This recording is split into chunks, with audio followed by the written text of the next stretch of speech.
You're watching DCBC, Davao Christian Bible Channel, the channel of life.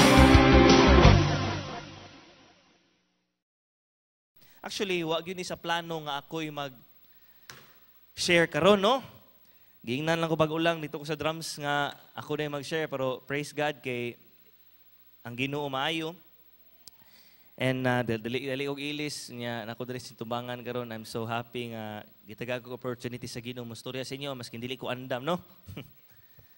Anyway, giingnan lang nagpray ko ganina nako Lord sa man ako i-share. Na-remind ko sa akong gi-share last 2 Thursdays ago. Gusto na ko ipaambit sa inyo ha, mga parents, about gugma. Unsa maning gugma, no? Ang love mga higala, nagtuo manguta nga gabasi ni sa pagpili sa pagbati. Kung gibati nimo nga mugugma higugma ka, diha pa ka mohigugma, or kung moingon ka nga nawala na akong pagbati kanimo, nawala na akong feeling sa imuha nga higugmaon ti ka, di na ti ka love. Actually mga higala, love is not a feeling, love is a choice. Ang gugma dili na siya nga kung gibati nimo nga mohigugma ka, love nimo siya. Or kung na-feel pa nimo nga gusto pa ka, diha pa ka gusto. Pero kung di nakagusto, di nakagusto. Mga higala, sa pagpangalagad sa Ginoo, dili ni siya mubase sa atuang pagbati. Kaya kung ang pulong sa Ginoo, in this world, we will face tribulation.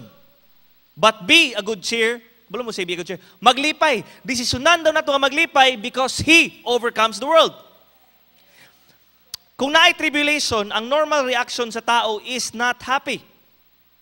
Kung naay mga pagsulay, kung normal kag utok, natural lang yun nga mag-uul ka. Natural lang yun nga mawadan ka gana. But ang command sa Ginoo, be a good cheer. Maglipay daw kita. Meaning mga higala, ang paglipay, pagpili di ay. Amen? Of course, by the grace of God. Mark chapter 12 verse 30. Ingon ni, love the Lord your God with all your heart, and with all your soul, and with all your mind, and with all your strength. Verse 31, the second is this, love your neighbor as yourself. There is no commandment greater than this. Higugmaon daw nato ang Ginoo sa tibok natong kasing-kasing. Tibuok. Mga higala, dili kalahati. Tibuok ang command sa Ginoo. Sugo niya na. Tibuok kalag, tibuok kunahuna, ug tibuok kusog. Ato siyang higugmaon. Ato nang susihon atong kaugalingon karon. Atong self, atong susihon, ginahigugma ba nako ang Ginoo sa akong tibuok kasing-kasing? Come on, let's meditate. Ato bang gihigugma ang Ginoo sa atong tibuok kusog? Higugma ba nato siya sa atong tibuok kunahuna? Mo nato i-remind kanunay sa atong kaugalingon every day. Okay? Mga higala, sad to say, especially sa mga niduol sa Ginoo, makita nato, ako mapansin man ako sa mga young people, amot lang mapansin ba ninyo ni sa mga inyong mga ka-age, inyong kaedad. Nga sa sugod pa gani nga makaduol sa Ginoo, kamo na lang, inyong own experience. Kinsay naadiri nga pagsugod nimo og pagpangalagad sa Ginoo, pagsugod nimo og simba, grabe ka kadasig. Kinsay naadiri ana? Murag, grabe, gusto yun ni mo halos kada adlaw ka mo simba, no? Kinsay nakafeel na? Kinsay nakafeel nga pila ka bulan, pila ka tuig, kato nga feelings na wala. Kinsa? Kabalo ka nga kinahanglan ka mo simba. Kabalo ka nga gusto ka nang kinahanglan ka mo ampo. Pero katong pagbati nimo nga gana, di na pareha sa una. Kinsay nakafeel na? Kita tanan. Kabalo mo nga, no? Kaya kinaya sa tao, may ragyod sa sugod. Maugin ang kinaya na to. Bagong sapatos, palangga. Madaan na, di na palangga. Mausab ang level of excitement, mausab ang level of, namitang imong gana. Kaya ingon ang Biblia, atong matapod, walay kontento. Ang tao, walay kontento. Okay? Mauna mga higala, we need to be filled by the Holy Spirit para madagkutan ta.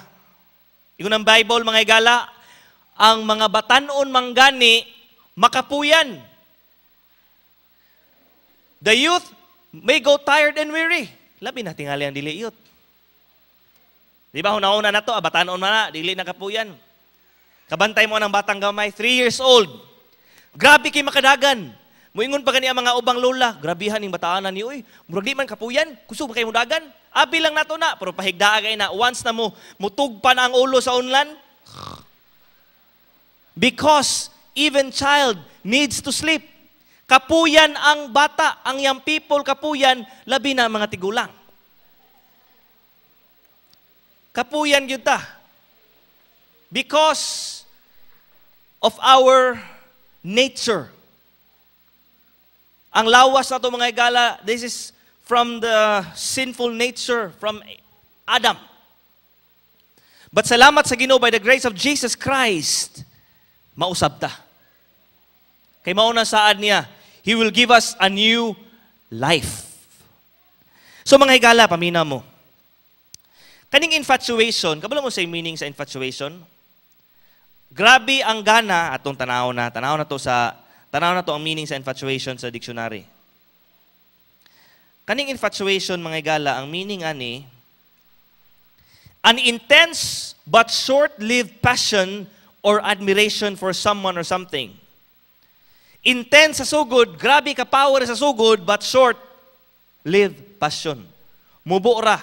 Mapansin ako na sa mga young people, nga grabe sa sugod, magkamadasigon, pagkataod-taod, nawala. Maunang gitawag nga infatuation. Now, I understand nga mawala ang tao sa pagpangalagad sa Ginoo, you know why? Kay dili na niya feel. Di na taganahan. I believe, nga dili lang ni diri sa tua, sa tanang simbahan sa tibuok kalibutan, nibalhin og simbahan, nagbalhin-balhin og simbahan, kay di naman sa gusto ani nga simbahan. Di na niya feel. Usahay pod muhunong nakagsimba, di nakakaampo kay di sa ko mo apil karon og prayer kay di lang wa na ko batia nga mo ampo karon. Kisay nakatesting na ana. Ha? Kay kita mango tao nagabase ta sa tuang pagbati. Labi nag mag-away ang magtiayon, wa na ko batia nga istoryahon sa, di gyud nimo istoryahon. Di ba? Wa na ko batia kay puro ta pagbati. Kabalo ba mo nga makailad ning pagbati? Makailad ang kasing-kasing ang emosyon, makailad.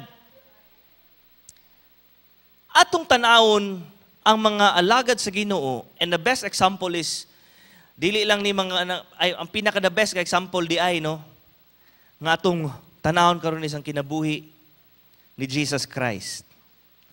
Kinsay nagatuo kay Yeshua dinhi? Kinsay nagasalig kay Jesus diri? Moingon og praise the Lord. Kusgay na God is good. Tanaw na to sa example ni Jesus. Kaila ba mo kay John the Baptist? John the Baptist, kaila mo? Katong nagbaptize kay Jesus? Igunsa man to ni Jesus Christ. Iyahang igagaw. Love kaayo ni Jesus si John the Baptist. Niabot ng panahon mga igala nga si John the Baptist patay. To make this short, gipatay siya kay girigalo sa hari atong babae. Giputol ang ulo kay mao may pangayo sa babae. Pag-report kay Jesus sa mga tao nga iyahang igagaw, gipatay, ikaw, kung na kay kapamilya nga gipatay, unsay bation nimo?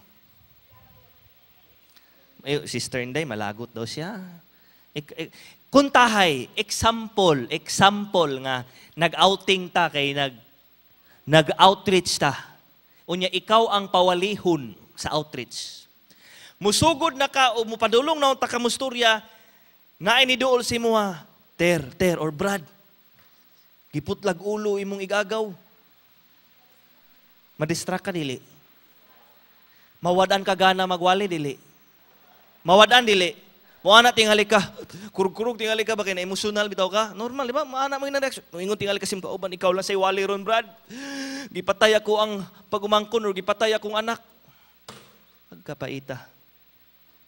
Puro tanaw nato si Jesus. Unsay ang gibuhat. Matthew chapter 14, verse 13. When Jesus heard what had happened, he withdrew. Unsay pinakauna niyang gibuhat pagkabalo niya nga namatay si John the Baptist?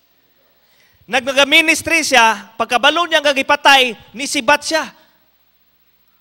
He withdrew by a boat privately. Si Jesus, dili siya, katong panahon na, nagawali siya eh.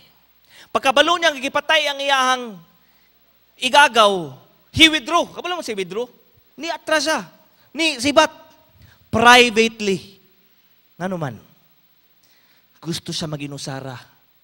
Kay nasakitan siya.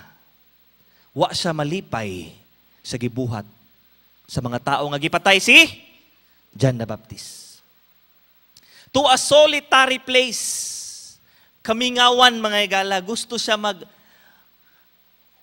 alone moment sa iyang kaugalingon. I don't know unsay gibuhat, unsay gusto niya buhaton, basta gusto siya maginusara. Kasi naka-feel na ana. Nga karon gusto sa ka maginusara. Ay sa istorya ha. Kasi naka-feel na ana. Gusto ka ana sa kwarto, magkulong na sa ka. You're not feeling well. Ay kung samo ka. Ha? Kasi naka-feel na ana. Ha? Amot lang kung maumali ang gibati ni Jesus, pero makita na to dere. He withdrew to a solitary place. Kabalo mo sa initabo. Sikat man kay si Jesus, no? Hearing of this, the crowds followed him. Kani po mga tao, siyempre, sikat kay si Jesus, pagkabalo nila nga si Jesus ni sibat, niadto sa kamingawan, ni sunod po ng mga tao. Labaw pa ni sa celebrity ni. Healer ni. Gamhana ni. Amen? Kung ako po tingali, kita po tingali itong panahon na magsunod-sunod po ta kay Kristo, di ba? Followed him on foot from the towns. Next verse. Kabalo mo sa paminaw ha. When Jesus landed and saw a large crowd, he had compassion on them and healed their sick. Palakpakan si Jesus. Nisibat na unta si Jesus. Puro pagkakita niya sa mga tao, mga igala, he had compassion. Wa siya nagpadala siyang gibati. Nagampo gyapon siya masakiton. Jesus is love. Mapansin na to diri, wa siya nagpadala siyang emosyon. Tao si Jesus eh, kabalo mga igala, tao siya na siya emosyon. Nihilak mga ni si Jesus. Nihilak siya tong panahon na nasa diri wala. Gahilak na siya emotion. Pero kaning panahon na wa siya nagpadala sa iyang emosyon because he healed the people. Nagtrabaho gyapon siya, nangalagad gyapon siya sa iyahang amahan. Mga igala, dili nimo base sa atong mga pagbati. Ang pagampo, ang pagbasa sa Biblia, ang pagserbisyo sa Ginoo, dili mo base sa atong pagbati, kundili ato ning pilion. Amen? For example, gisugo ni imong anak nga manilhig sa imong balay. Unsay natural reaction sa normal nga anak?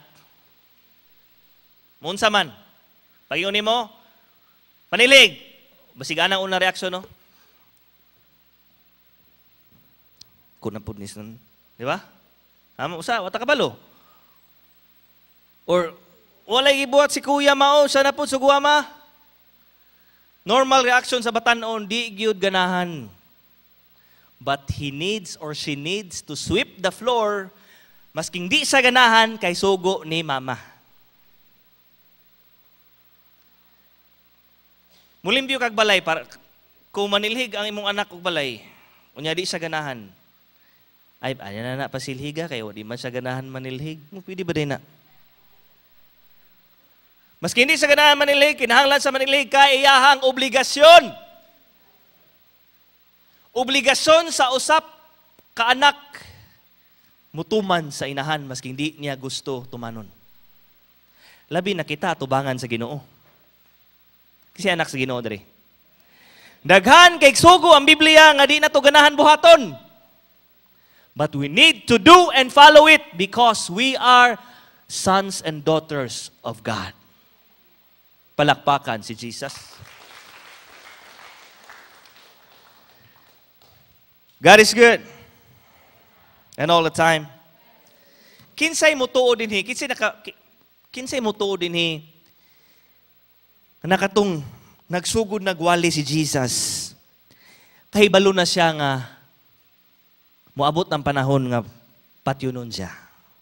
Kinsay kabalo ana? Akong balikon kasi mo paminahon tayo.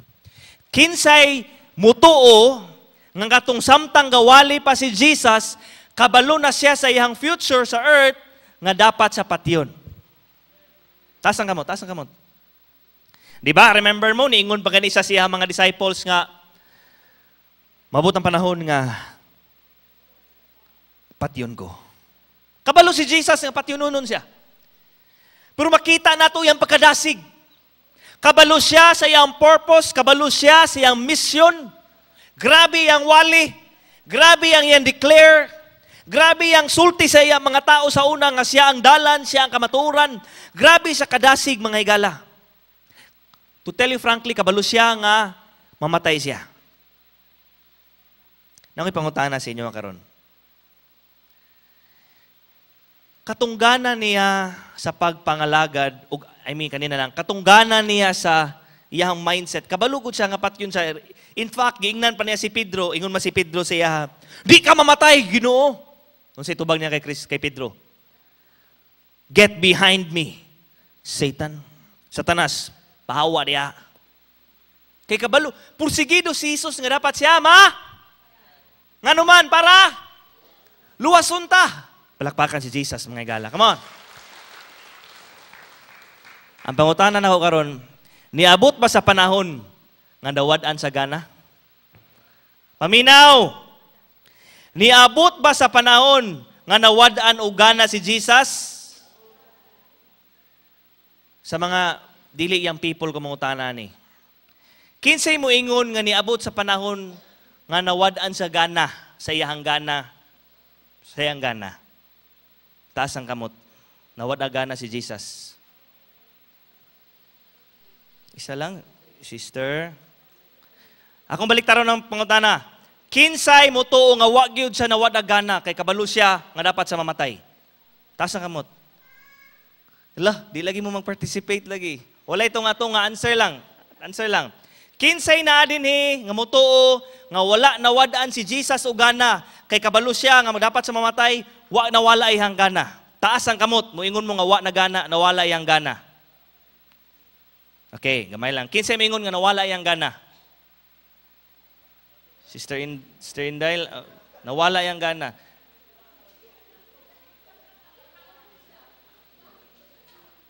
Kinsay dili sure sa inyong tubag, taas ang kamot.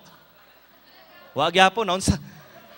Mga higala, namina mo karon mga higala. Oy, kuy tayong matapan, namina mo karon brad sis.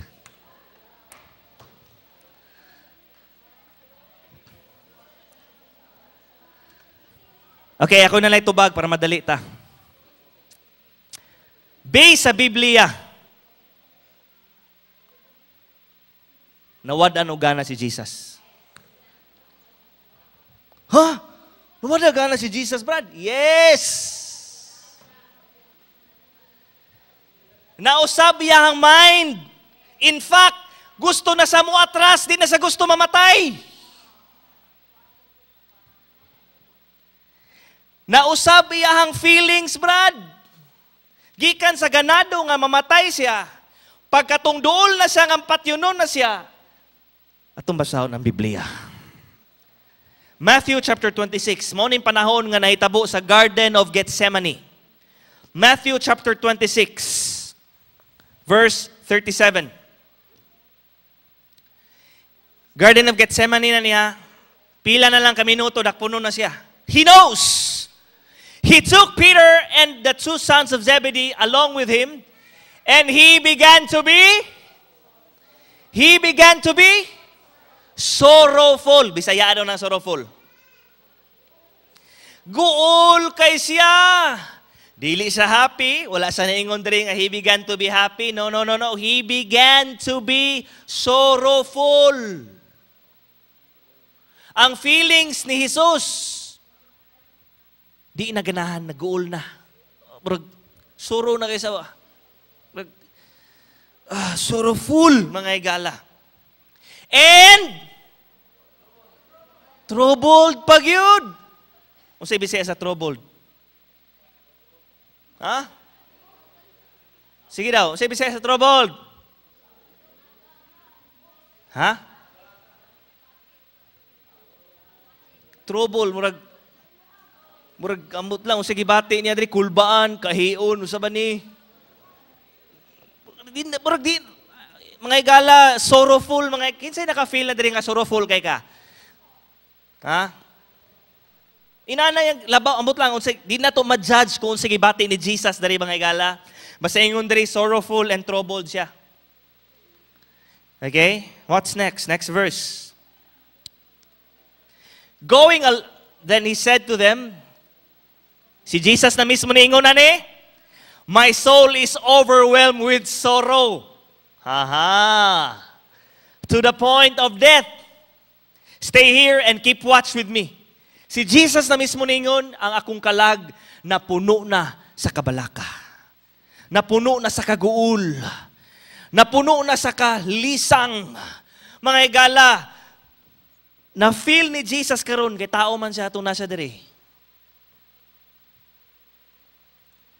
Nausab na yang pagbati, naguul na siya. Pura ganig kita usahay. Di ba? Sorrowful, troubled. Sa sunod na hitabuan ni. Next verse. Going a little farther, he fell with his face, mga higala, to the ground and prayed. Ingon siya niyang gibuhato, go to a little farther. Ni bagsak iyang niluod siya na sa... Imagine mga higala, imagine. Ingon na siya, Amahan, posible ba nga di na lang ni dayon nun? Di na sa gusto mamatay, Brad. Di na sa gusto magpadayon, Brad. Di na niya feel nga ipadayon. Di na sa ganahan magpadayon. If it is possible, may this cup be taken from me. Kung posible, pwede kwaon na lang niskuang. Nawala iyang gana, Brad. Pero kabalo mo sa gibuhat ni Jesus, wala siya nagbase sa iyang pagbati. Kay ang gugma, pagpili. Unsa ingon niya? Pero Lord, pero Amahan, dili ako ang matuman, kundi ikaw.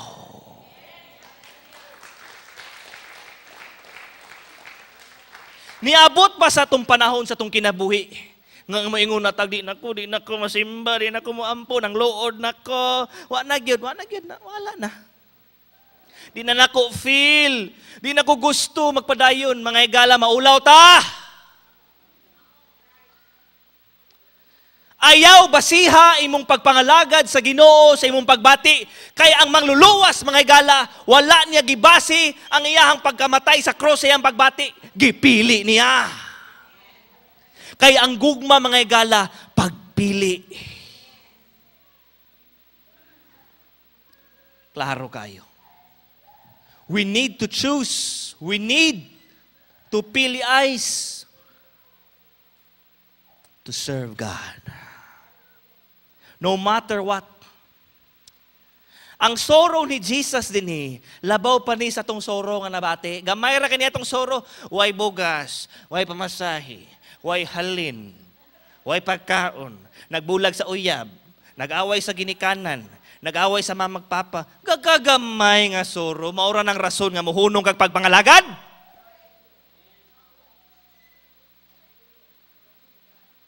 Ang sorrow ni Jesus diri, grabe kadako. Kabalo mo sa iyang gikabalakan ni Jesus diri? Actually, wasa nang kabalaka, mga higala nga mamatay sa dito nga mailangsang siya. Ang kabalakan niya diri, ang tanang sala, ibutang sa iyaha, magbulag siya sa iyang amahan.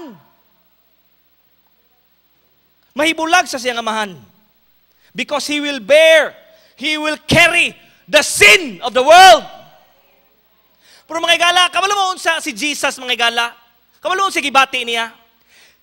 Niguot ang iyahang mga muscles sa kabalaka. To the point nga nipuga iyang unod, nigawas ang dugo sa iyang pores. Ana siya kasorrowful. Nga in fact, siya mismo si Jesus, si Kristo niingon, di na lang ni dayonon. Pero gipili niya. Kay kabalo siya unsa kapait nga mainperno. Kabalo siya unsa kapait nga maguba ang kinabuhi. Because He is love. Gipili niya nga mamatay gihapon para kanato mga higala. Mao na mag-uol kog paminaw mga higala sa mga young people. Nakabalo na sa kamatuoran. Nihunong sa pagpangalagad. Na si Jesus mismo wala ni hunong kay gihigugmata niya. Mga higala, maulaw ta. Maulaw ta. Way rason mga higala nga di na to pilion ang mga lagad ta sa Ginoo. Ayaw basiya sa imong pagbati. Kita mang gudusay, dali ra kita mang luod.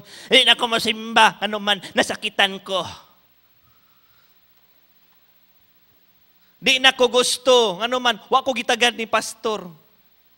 Kagamay utok, mga higala. Kita tanan guilty ta ana. Niabot sa atong point nga gusto na ta muhunong. Niabot sa atong point na gusto na ta discourage na kay ta. But I'm telling you, His grace is sufficient for us. Ang grasya ni Jesus, mga higala, katong gahom bitaw niya nga gigamit niya dinhi nga nakapadayon siya. Gipasa na to niya nga gahom sa tua. The Holy Spirit ang nag-empower sa yahay.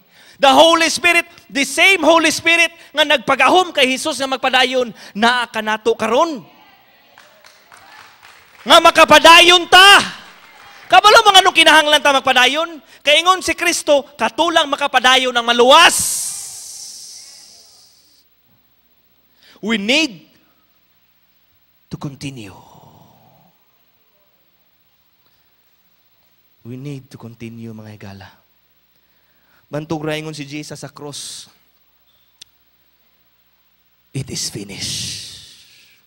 Gihuman gyud niya ang purpose niya diri sa earth. Manindog ang tanan. Atong daygo ng Ginoo mga higala. Ato siyang pasalamatan kay gipili niya nga mamatay, gipili niya. Wa siya ni base sa mga pagbati. Hallelujah, let's worship Jesus. Ito siyang pasalamatan karon, daigo na to siya. He is good. He is mighty. Hallelujah. Thank you, Lord. Hallelujah. Thank you, Jesus. Mga higala, kabalo ang Ginoo sa sitwasyon nimo karon. Kabalo siya kung gibati baka nga gusto na ka muhunong, gusto na ka surrender, mga higala, Jesus is ready to help us. Di na to kaya kung kita-kita lang. But by the power and by the grace of Jesus, siya ang mutabang kanato. Kay gidaog niya, tabangan ta niya nga daogon po nato. By His power.